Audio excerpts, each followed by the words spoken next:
Hi, this is Joey Hennigan, agronomist with Beck's Hybrids in Wisconsin, and I'm out here today in a soybean field because we're just finishing up some of our R3 fungicide and insecticide applications and some of our Beck's PFR trials here.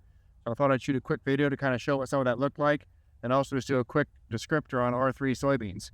So when we're growth staging soybeans, as soon as we have a flower anywhere on the plant, that's officially the R1 growth stage. R2 is with the flower in the top 4 nodes of the plant, and then that ever so important R3 growth stage, where we usually see the best return for some of these insect and disease management practices, is at the R3 growth stage.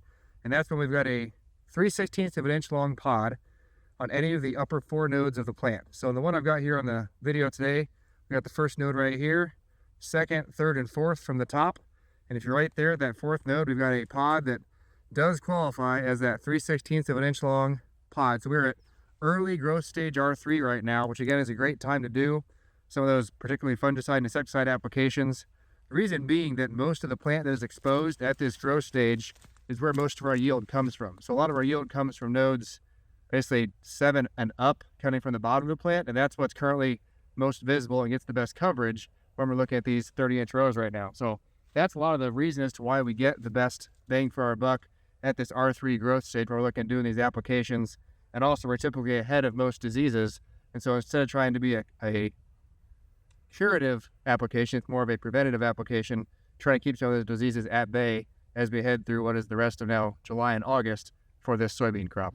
Here we are spraying our soybean fungicide insecticide emissions trial. We're actually doing the last treatment of the trial here. This is actually the time of day 1. So the rest of the treatments were all sprayed at 8 o'clock or so this morning. This was made down at about 3:30 in the afternoon. Still a beautiful day for spraying. A lot of what we've seen in prior data is that early morning timing gets better results. So we're testing that here today to see if this 3 o'clock timing, how it compares to that 8 o'clock or so in the morning compared to about 3 p.m.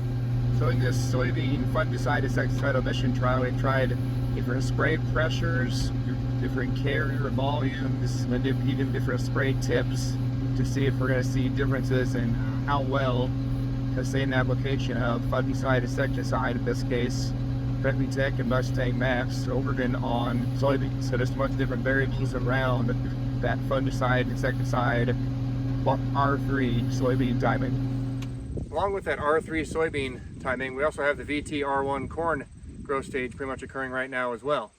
So with that, VT and R1 for corn oftentimes blend together. VT being when the tassels are out, R1 being when silking is occurring. And then beyond that, R2 is when you pretty much have brown silk and the completion of pollination. So how we know we're still at that basically R1 growth stage is if you do grab one of those ears of corn, silk's attached to it.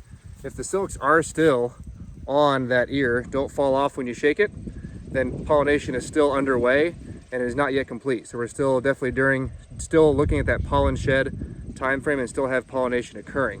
And it's going to look something like this in the field with these small ears of corn.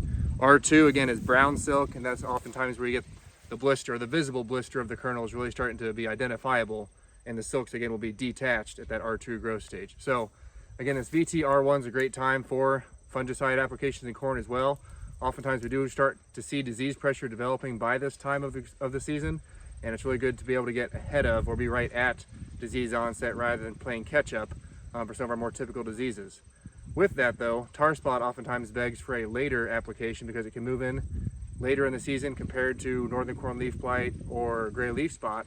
But oftentimes an R1, R2, or R3 application is oftentimes the best way to mitigate tar spot, but it's a new disease and kind of breaks the rules of what we've oftentimes learned from other diseases. So more questions on any of the soybean or corn disease and growth staging timing and when to do those applications the best time, reach out to us. And spraying our corn fungicide additive trial today, right here at R1.